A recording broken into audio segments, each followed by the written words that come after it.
Assalamualaikum, selamat pagi, salam sejahtera untuk kita semuanya. Melanjutkan untuk materi pembahasan dari soal akuntansi perusahaan jasa, latihan soal.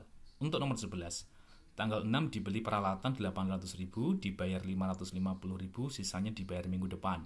Tanggal 8 dibayar gaji karyawan minggu pertama sebesar 300.000.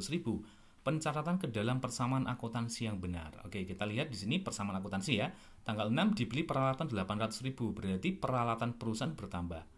Oke, kita cek dari A sampai E. Jawaban A salah, B salah, C salah. Kenapa? Masuknya ke perlengkapan, bukan kepada peralatan.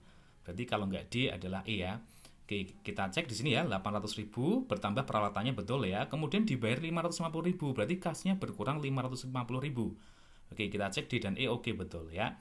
Nah, sebagian berarti ini pembeliannya adalah utang, kan sisanya dibayar minggu depan, berarti utang perusahaan bertambah ya. Oke, di sini kita cek D dan E. Oh, ternyata E salah ini. Kenapa masuknya piutang? Kalau piutang kan menjual, ini kan membeli secara kredit toh, sebagian berarti utangnya nambah. Nah, kita cek lagi untuk yang tanggal 8 apakah betul dibayar gaji karyawan minggu pertama 300.000, berarti di sini kasnya berkurang 300 betul. Dan pengaruhnya terhadap modal karena ini masuk beban gaji kan, beban larinya kepada modal. Modalnya juga berkurang 300.000. Oke ya, fix jawabannya adalah yang D. Kita masuk untuk soal nomor 12, kita naik level untuk soal UMUGM ya. Di tahun 2006, sebuah perusahaan membeli tanah dan bangunan dengan membayar tunai 5 juta dan akan melunasi sisanya dalam tempo 2 tahun. Transaksi tersebut akan, kita cek di sini, berarti perusahaan membeli tanah dan bangunan. Ini nilainya lebih dari 5 juta ini. Kenapa? Dia bayar tunainya 5 juta dan akan melunasi sisanya tempo 2 tahun. Berarti nilai dari tanah dan bangunan ini lebih dari 5 juta. Nah, kita lihat aja analisis detailnya ya. Berarti kita cek di sini aktiva perusahaan yaitu tanah bangunan bertambah, yaitu berapa? Lebih dari 5 juta.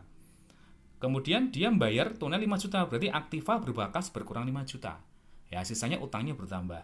Kita ambil kesimpulan di sini penambahan aktivanya ternyata lebih besar dibanding dengan apa? Penurunan aktivanya. Ya, ini berarti artinya apa? Meningkatkan aktivanya. Oke ya, nomor 12 jawabannya adalah yang B. Nomor 13. Berikut ini adalah pengertian akuntansi. Oke, akuntansi secara pengertian kita cek satu persatu ya. Pencatatan arus kas dan laba rugi perusahaan, jelas salah ya. Akuntansi itu kan prosesnya tidak hanya pencatatan saja ya, dari pencatatan, pengikhtisaran dan pelaporan. Sehabis itu nanti dipakai sebagai alat untuk komunikasi ya, untuk mengkomunikasikan informasi keuangan perusahaan. Pencatatan transaksi bisnis salah ya. Kalau hanya sampai pencatatan salah. Sistem yang komprehensif ya, secara menyeluruh nih ya, untuk mengumpulkan, menganalisa dan mengkomunikasikan informasi keuangan. Nah, ini yang betul nih ya, dari mengumpulkan dari jurnal ya, tahap pencatatan kan, menganalisa, tahap pengikhtisaran nanti juga ya. Kemudian dijadikan laporan keuangan, di mana laporan keuangan itu nanti sebagai sumber informasi ya, dipakai untuk mengkomunikasikan informasi keuangan. Kalau yang D, sistem komprehensif dalam pencatatan arus kas, laba rugi dan transaksi bisnis. Nah, pencatatannya tidak, ini kan komprehensif dalam pencatatan. Nah, salah ya, semuanya ya, dari pencatatan ya, dari mengumpulkan data dari jurnal ya, menganalisa dan juga nanti menyusun laporan keuangan. Pencatatan transaksi akunting jelas salah ya. Berarti jawabannya adalah yang C. Pemakai utama informasi akuntansi keuangan adalah, oke, ini akuntansi keuangan. Berarti kalau kita bicara akuntansi keuangan, ingat bidang-bidang akuntansi ya. Ada akuntansi perpajakan, akuntansi manajemen. Nah, ini akuntansi keuangan. Nah, siapa pemakai utama dari informasi akuntansi keuangan? Pemakai utamanya adalah investor dan juga adalah apa? Kreditor. Ya, kalau manajemen perusahaan adalah akuntansi manajemen karena dipakai bagi perusahaan untuk mengambil apa? Keputusan. Ya, kantor pelayanan pajak ya akuntansi perpajakan.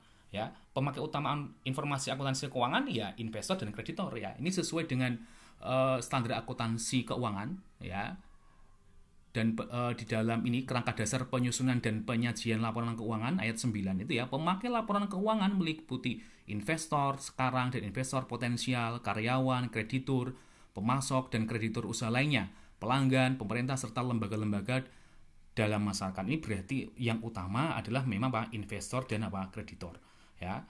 Ini jawabannya jelas adalah apa? D. Terima kasih, sampai di sini dulu. Semoga bermanfaat. Kita lanjut nanti untuk sesi yang keempat.